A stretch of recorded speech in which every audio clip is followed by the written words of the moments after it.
Gold trusted gold buyers. మీరు తాకట్టు పెట్టిన బంగారాన్ని విడిపించి ఈ రోజు ఉన్న మార్కెట్ ధరకు కొనబడను. రాజకీయం అంటేనే బురద. ఆ బురదలోనూ కొన్ని పందులు సంతోషంగా జీవిస్తాయి. అలాగని మనం జీవించగలమా? మా అమ్మాయిని మర్చిపో బాబు.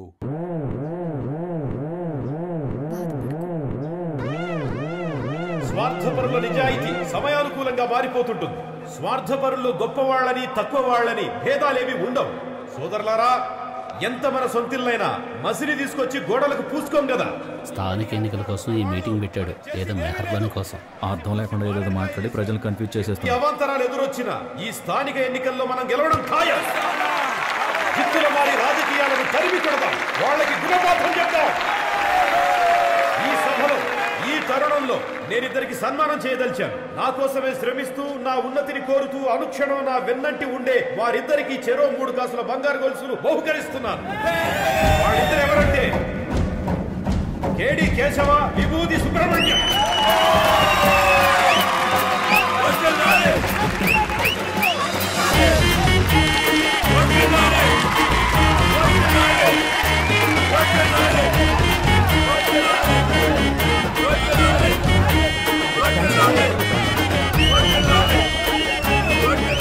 తమ గురించి మాత్రమే ఆలోచించుకునే స్వార్థపూరిత రాజకీయ నాయకులున్న ఈ కాలంలో మన గురించి, మన నేల తల్లి గురించి ఆలోచించే మా నాయకుడికి మేము జీవితాంతం కాలి కింద చెప్పులా, ఒంటి మీద బట్టలా అంటిపెట్టుకుని ఉంటామని మీకు తెలియజేస్తున్నాం.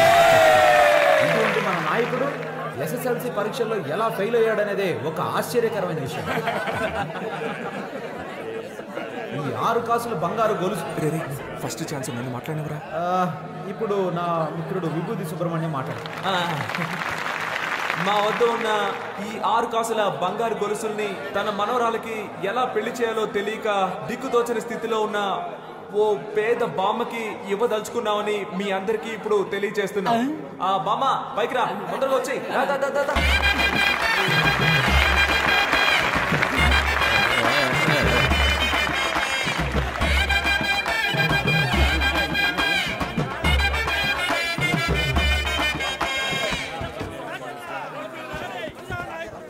ఏంటి మీరు చేసిన పని? 20 సంవత్సరాల నుంచి పార్టీలో ఉన్నాను. పార్టీ కోసం ఎంతో కష్టపడ్డాను. ఎవరో ముక్కు మొహం తెలియని వాళ్ళని గౌరవించారు. నన్ను గౌరవించాలని మీకు అనిపించలేదా? నిన్ను గౌరవించదని ఎవరు చెప్పారయ్యా? నువ్వు వాళ్ళలాగే చైన్స్ గురించి స్టేజ్ మీద వేయమని చెప్పు, వేస్తాను. నీకు పబ్లిసిటీ, నాకు పబ్లిసిటీ. కరెక్ట్ గా చెప్పారయ్యా. నేనేమిటి నా చేతులతో కొనివ్వడం ఏంటి? ఈ నేళ్లుగా మీరు నన్ను ఏం ఫాలో అవుతున్నారయ్యా? బంగారం రేట్ ఎంత ఉందో తెలుసా? ఆ ముసలిదాన్ని పిలిచి ఇచ్చేసారు. జనాన్ని చూసావా? 4000 మంది. అట్లీస్ట్ 2000 ఓట్లైనా పడడం మనకి. ఆ ముసలిదానికి వాళ్ళ ఇంట్లో ఉన్న వాళ్ళకే కదరా తెలిసేది అవి రోల్డ్ గోల్డ్ అని. అవి రోల్డ్ గోల్డ్. 350 రూపాయలు. మన మైనస్ పాయింటే కదా మన ప్లస్ పాయింట్. సార్, వాళ్ళు దురుద్దేశంతోనే మిమ్మల్ని చైన్లు వేయమని చెప్పారు. రేపు మళ్ళీ వచ్చి వాళ్ళకి సీట్ కావాలంటారు. పీకేర్లే. ఇన్నాళ్ళు నేను ఒట్టి పిసినారనని వాళ్ళు ప్రచారం చేశారుగా, ఇక మీదట నోరెత్తుతారేమో చూడండి. దీన్నే రాజతంత్రం అంటారు. చెప్పు పాపా. సార్ ఇప్పుడు చాలా బిజీ అనుకుంటాను. ఫ్యాన్ లేకపోయినా, ఫోన్ లేకపోయినా, మూన్ లేకపోయినా, ఏది లేకపోయినా బతకగలను. కానీ నువ్వు లేకపోతే అస్సలు బతకలేదు తెలుసా? నువ్వు వేసిన వల్ల నేను ఫుల్గా చిక్కుకుపోయాను. ఇంతకీ నువ్వు ఎక్కడున్నావు? మీ మామగారి ఇంట్లో. ఏంటివన్నీ? నేను చెప్తూనే ఉన్నానుగా, డైలీ వెళ్ళి జిరాక్స్ కోట్ల అమ్మాయికి లైన్ వేస్తున్నాడని. లైన్ వేస్తున్నాడా? అమ్మా, ఇవి ఒక 100 కాపీలు జిరాక్స్ తీయమ్మా.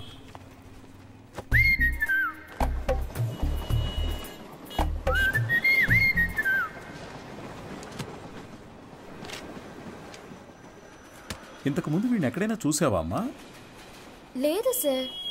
ఆయనకేంటి ప్రాబ్లం? ఎందుకు కనిపించకుండా పోయారు? మతి స్థిమితం లేకుండా తిరుగుతున్నాడమ్మా.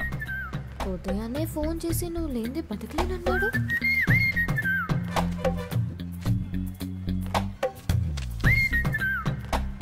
ఏం తల్లి, దీన్ని అందరూ చూసేటట్టుగా నీ కొట్లో ఒకటి పెట్టమంటావా?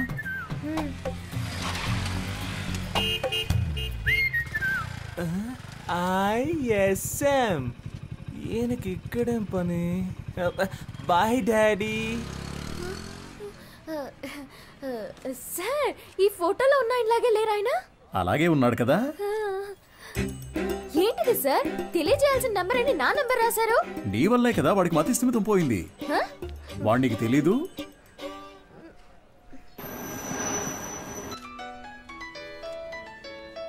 సారే చేస్తున్నట్టున్నారు.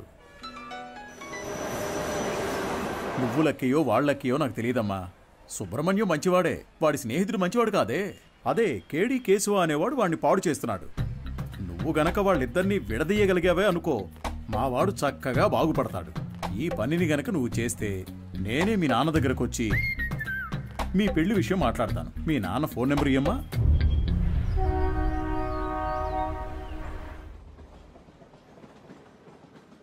పనేమీ లేదని నవ్వుతూ చెప్తున్నావే, నిన్ను నమ్మి మా అమ్మాయిని ఎలా ఇస్తాను? సార్, నా మీద మీకు నమ్మకం లేకపోవచ్చు సార్, కానీ మీ అమ్మాయి మీద నాకు ఎంతో నమ్మకం ఉంది. నన్ను ఎలాగైనా కాపాడగలదు అని. నువ్వేమంటావు బంగారం? నీకు అసలు సిగ్గుందా? నువ్వు రాజకీయ నాయకుడు అవుతావని మా పాప చెప్పింది. చెప్పేశావా? అవును సార్, రాజకీయాలకు దిగబోతున్నాను. ఆ తర్వాత చూడండి, మీ అమ్మాయిని మహారాణిలా చూసుకుంటాను. నాకు ఈ కాలు ఎందువల్ల పోయిందో తెలుసా? చెప్పండి మామయ్య, తెలుసుకుంటాను. రాజకీయంలో అపోజిషన్ వాళ్ళు నరికేశారు. నువ్వు ఎవడి చుట్టైతే చప్పట్లు కొడుతూ తిరుగుతున్నావో వాడే నరికేశాడు. వాడి దగ్గరకు చేరొద్దు, రాజకీయాల్లో తిరగొద్దు అని నేను నిన్నేం శాసించను. వచ్చే ఎలక్షన్స్లో నువ్వు గెలిచి వస్తేనే మా అమ్మాయిని ఇచ్చి పెళ్లి చేస్తాను. వాడు నీ కాళ్ళు కూడా నరికేయచ్చు. దాని గురించి నేనేం భయపడను. దీని పేరు మాత్రమే పాప కాదు, ఇది ఎప్పటికీ నాకు పాపే. అదిగో అది చిన్నప్పుడు రాసిన గీతల్ని కూడా అలాగే ఉంచానంటే అర్థం చేసుకో. పెయింటించడానికి డబ్బులు లేక ఎలా చెప్తున్నాడో. మంచి సెంటిమెంట్ సార్. ఒక విషయం గుర్తుపెట్టుకో, నువ్వు ఎలక్షన్స్ లో గెలిచి వస్తేనే ఇంట్లో అడుగు పెట్టగలవు. బాగుంది సార్. విభూతి సుబ్రహ్మణ్యం ఈ ఇంట్లో కాలు పెడతాడా లేక రాజకీయాల్లో కాళ్ళు విరగొట్టుకుంటాడా? వేచి చూద్దాం సార్. అక్క, మన ఎమ్మెల్యేని కలిసి వచ్చి నీకు ఫోన్ చేస్తున్నాను. నీ పేరు చెప్పగానే తప్పకుండా సీట్ ఇస్తానన్నారు. నీకు 23వ వార్డు, నీకు 24 వార్డు కావాలా?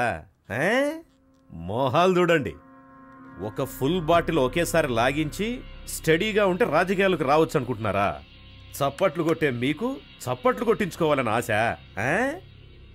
మీరు చైన్లు కొనిచ్చి వేయమన్నప్పుడే డౌట్ వచ్చిందిరా. మీరే చెప్పారు కదా గురువుగారు, రాజకీయాల్లోకి యువత రావాలి అని. అవన్నీ మైక్లో చెప్తాం, కానీ అలా చెయ్యం. తాహతు లేని వాళ్ళు ఎలక్షన్స్ లో నిలబడకూడదు. బయటపడరా. అయితే మీ కప్పుని శాలువా తిరిగిచ్చేయండి. తీసుకుపడరా, పెద్ద తెచ్చారు. సార్, ఓ పని చేయండి, ఇద్దరిని విడగొట్టడానికి ఓ మంచి సందర్భం. ఒకరికి సీట్ ఇస్తామని చెప్పండి, వాళ్లే కొట్టుకు చేస్తారు. ఓ రాయి విసిరి చూద్దాం. లేదంటే ఇద్దరు కలిసి ఏదో కిరికిరి చేస్తారు.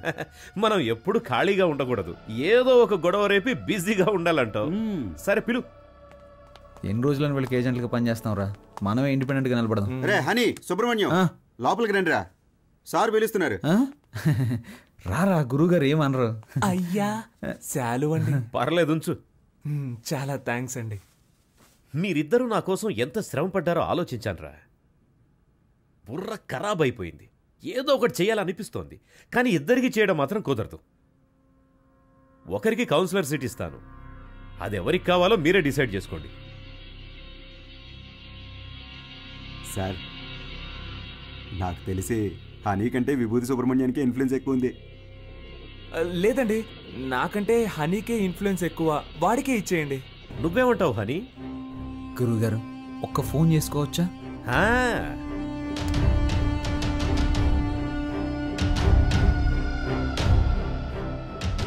అయ్యప్ప, రేపు ఏ టైం బాగుందో కొంచెం చూసి చెప్తావా? ఎలక్షన్స్కి నామినేషన్స్ వేయాలి. అవునవును, సుబ్రహ్మణ్యం నిలబడుతున్నాడు, వాడితో పాటు నేను కూడా నిలబడుతున్నాను. మాకొకటి సీట్లు ఇచ్చేదేంటి, మేమే ఇండిపెండెంట్గా నిలబడుతున్నాం. 10:30 మంచి సమయం అంట. నువ్వు ఒక్కడిగా నిలబడరా. రే సుబ్రహ్మణ్యం, వీళ్ళు మనల్ని విడదీయడానికి ప్రయత్నం చేస్తున్నారు. సీటు కోసమో నోటు కోసమో మా స్నేహం అమ్ముడు పోదు. స్వతంత్ర అభ్యర్థులుగా నెగ్గి చూపిస్తాం. రే రారా పోదాం. రే, నేను ఒక పంచ్ డైలాగ్ కొడతాను రా. కొట్టు. నాన్న, నువ్వు మా పార్టీకి అపోజిషన్ వాడివి, ఇకపై మేమే నీకు అపోజిషన్ పార్టీ. ఇది ఓన్లీ ట్రైలరే, మా మెయిన్ పిక్చర్ ఇంకా చూడలేదుగా, చూద్దు గాని. వస్తా. పోండి. రే, వాళ్ళేదో మామూలుగా శాలువా తీసుకొని పోతుంటే వాళ్ళని తిరిగి రమ్మని చెప్పావు. టమాటోలతోనో కోడిగుడ్లతోనో మొహాన కొట్టుంటే సహించుండేవాడిని. నన్ను ఒక పెద్ద జీరోను చేసి గోడ మీద పిడకలు కొట్టినట్టు మాటలతో మొహాన టపాటపా కొట్టెళ్ళారు కదరా. నాకు ఇవన్నీ అవసరమారా? సార్, మీరేం కంగారు పడకండి, వాళ్ళు ఎలక్షన్లో నిలబడడం కుదరదు. మనల్ని లెక్క చేయకుండా వెళ్ళారుగా, వాళ్ళే లెక్కల్లో ఉండరు. అవును, తమరో పెద్ద మేధావి.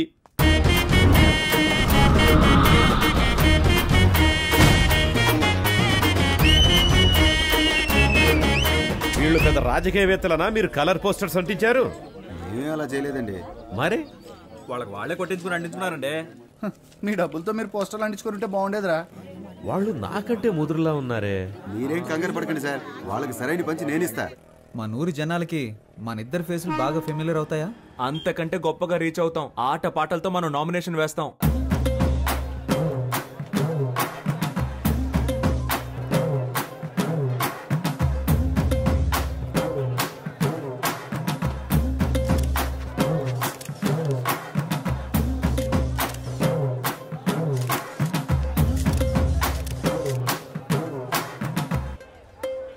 పక్కూరు నుంచి జనాల్ని పిలిపించారండి. డబ్బులు సెటిల్ చేయలేక చెప్పు దెబ్బలు తిన్నారు. రై, నేనే మీకు ఓటే దలుచుకోలేదు. బయట వాడు ఎవడరా మీకు ఓటేస్తాడు? పెద్ద ఊపుకుంటే వెళ్ళి నామినేషన్ వేసి వచ్చాడు. ఇటు చూడు, నేను చెప్పినట్టు వినలేదో ఆ వర్షన్ని నీకు ఇచ్చి చేయదని చెప్తా. వెళ్ళి వాపస్ తీసుకో పో. ఎలక్షన్ లో నిలబడద్దు అని చెప్పినా నిలబడ్డలో అర్థం ఏంటి చెప్పు? నేను ఎవరికి బానిసను కాదని అర్థం. నువ్వు ఎలక్షన్ లో నిలబడ్డానికి మా నాన్న ఒప్పుకోవడం లేదు. విత్డ్రా అయిపో. అవన్నీ కుదరవు.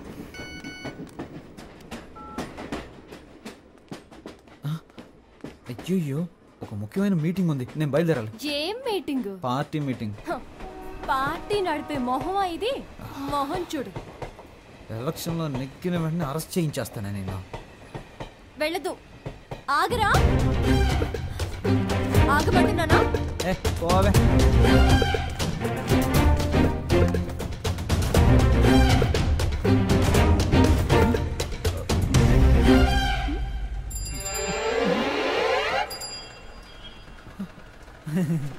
జంపింగా?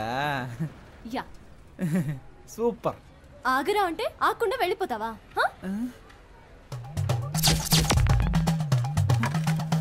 ఓ, చెప్తే మాట విన్నంటావా? ఫోన్లో ఆడదు కదా అని ఊరుకుంటుంటే ఓ రెచ్చిపోతున్నావేంటి? ఏంటి కొట్టానంటే అంతే. మేమంతా నికార్సైన రౌడీలని తెలుసు కదా. కర్ర కింద పడేవే, పడేవే కింద. నన్నే కొడతావా హనీ? నేనేదో తమాషా చేశాను. నీతో కాక ఇంకెవరితో చేస్తాను? నిజంగా సీరియస్ అయ్యావా? I'm sorry honey. అందుకని పబ్లిక్ లో ఎలా ప్రవర్తిస్తావా? ఎవరైనా సరే కాస్త మర్యాద అనేది ముఖ్యం. ఐఎమ్ సారీ రా. సారీ. పర్లేదు పర్లేదు పర్లేదు. ఏదో నా కాళ్ళ మీద పడి క్షమాపణ అడుగుతున్నాను కాబట్టి వదిలేస్తాను. సారీ. ఏంట్రా? ఏంటి? ఏయ్, హ్యాండ్స్ అప్. గుడ్. నీ కాళ్ళ మీద పడాలా? ఏమన్నా నీకు నేను మర్యాద ఇవ్వాలంటావా? ఇంతకు మించి నేను ఓపిక పట్టలేనే. మేమంతా ఎంత రెగ్యులర్ రౌడీనో చూపిస్తా నీకు. సార్, నేను కదా ఈ అమ్మాయి. అనుకున్నారు తను తింటామని, కానీ ఆ ఛాన్స్ ఇప్పుడే వచ్చింది. తనిచ్చుకో.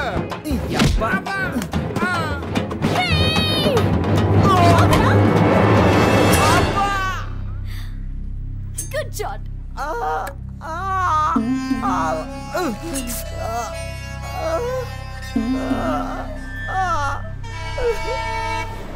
మనిషి పోయినా పర్వాలేదు కానీ పరువు పోకూడదురా. వాడి టైం. రోడ్డు మీద పోయే ఆడదాన్ని ప్రేమించి నెత్తికెక్కించుకుని కొట్టింది కుమ్మింది అని ఏడిస్తే ఇప్పుడేంటి లాభం? ఎక్కడ్రా వర్షిని నాన్న ఆదినారాయణ? మావయ్య, అత్తయ్య ఎలాంటిది? అత్తయ్య ఎలాంటిదా? ఒక భార్యగా.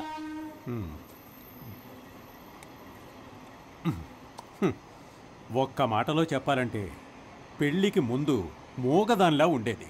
మరి ఇప్పుడు నేను చెమిటివాడిని అయ్యాను. మరి మీ కూతురు వర్షిని? దానికి ఇప్పుడు 24 ఏళ్ళు. నిజం చెప్పండి, మీ అమ్మాయికి ఏదో జబ్బు ఉంది కదా? ఒట్టేసి చెప్తున్నా, మందు తాగేటప్పుడు అబద్ధం చెప్పను. ఊ అని మగాళ్ళని కూడా చూడకుండా చేతులు ఎత్తి కాళ్ళతో దంతుంది. అదేం లక్షణం? ఏమనంటే మొహం ఒకలా మారిపోతుంది, కళ్ళు చక్కరాలా తిప్పి కొడుతుంది. ఎందుకు? నిన్ను కొట్టిందే. అవును. కొట్టిందానా? కరవలేదంతే. మనోడు పీటీ ఉషాని తలుచుకొని పరిగెత్తుకుంటూ వచ్చాడు. కుక్క తరిగినప్పుడు కూడా అలా పరిగెట్టలేదు తెలుసా?